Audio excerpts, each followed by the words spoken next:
Everyone also was losing their minds about Michael Penix to Atlanta at number 8. I think that that's fair to say. A lot of people within the league. Also, if you're talking about the biggest surprise in round 1, I texted a ton of people. It was so consistent. Everyone's just going, Michael Penix. Totally mind-blowing that they actually did it. You were on an island. In fact, you were getting shouted down by the guy who normally sits in the seat on the broadcast who didn't want to hear your Michael Penix explanation because it was so, in Rich's mind, absurd. Take me through the Falcons' mentality, why this pick occurred within the framework of course, you just gave Kirk Cousins $100 million guaranteed like 6 weeks before. Yeah, I am on an island. I was also on an island on Jordan Love being a fantastic pick by Brian Gutekunst and the Green Bay Packers. And on other digital shows that I may appear on regularly, they routinely beat me up for that, and it looks pretty good now. One thing about Penix first, before I get to your question, I talked to a lot of people, a lot of coordinators, a lot of general managers and assistant GMs and people who do this evaluation for a living, right? Everybody loved Michael Penix. And I'm not saying he was like the number 1 pick, because obviously he was not. I was a little surprised he went as early as he did.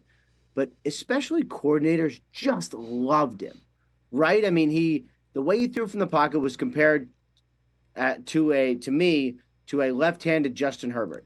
Easily a top 5 arm right now in the NFL. And as far as a leader, just a really cool, confident dude.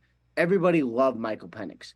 It's just they all sort of decided that he was behind the other guys, and I kept trying to be like, well, why? And they're like, well, I guess the injury concerns. And I'm like, okay, I get it. If he tears his ACL again, that would be bad. But everybody did love him. As far as the Falcons go, it's basically this. There's nothing more important than quarterback. And if they are good this year, and I think they're going to be good because they have a good roster and they have a totally fine, very productive starting quarterback. Cousins is probably not a top 10 quarterback, but, maybe he's close. Maybe he's 15th or something like that, 12th. I don't know, whatever you think of him. Has been very productive throughout the course of his career. You're not going to be picking 8th ever again. So basically what this is the drafting version of signing a player to an extension. It's saying, we're going to lock in your money now, but it's really going to be like for a year from now or like 2 years from now. So when the Eagles signed Devontae Smith to an extension, he had 2 years left, but they give him the money now. Like they say, we're going to do the extension now. We're just going to lock it in, and then you're good. That's basically what the Falcons did at quarterback, which is to say, we're getting our franchise guy. We're just going to put him over here for a little bit, and then we're going to play with this other guy for the next 2 years.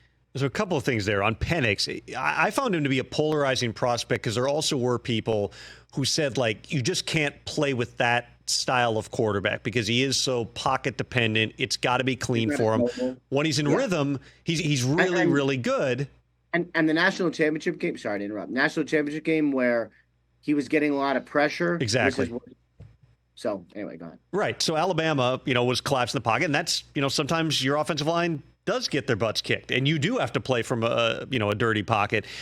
There were also a lot of people who just said he's the best pure passer when you talk about dicing people up. I was going through this with somebody very familiar with the Vikings draft philosophy and going through all the knocks on him, and here's what people are saying. It's got to be clean for him. And that person goes, this is before the draft. That sounds a lot like Kirk Cousins, which is true. That's kind of been Kirk Cousins through his career, which is when he's got time in the pocket, he can eat you up. When he's got to move, that's where you kind of don't know whether things happen. So obviously the Falcons, if they believe in Kirk Cousins, it's easy to see why they believe in Michael Penix in terms of the skill set. Where I get lost with the Jordan Love comparisons that many people have made is the Aaron Rodgers relationship was deteriorating in Green Bay already prior to the Jordan Love pick. They didn't know from year to year, was he going to come back? He was thinking about whether he was going to move on, and he'd been there for so long. This is much closer to if the Jets last year had traded for Aaron Rodgers and then used their first-round pick to draft a quarterback. If they had gone out and said, hey, we're going to take one here, that's a lot closer to it because you had the good vibes, and obviously it was on Hard Knocks and everything. I know how it ended last season, 4 snaps later, but this is Kirk Cousins. He's on stage, whipping up the crowd. Yeah, here we go. And then an hour later, they call him and saying we're taking a quarterback.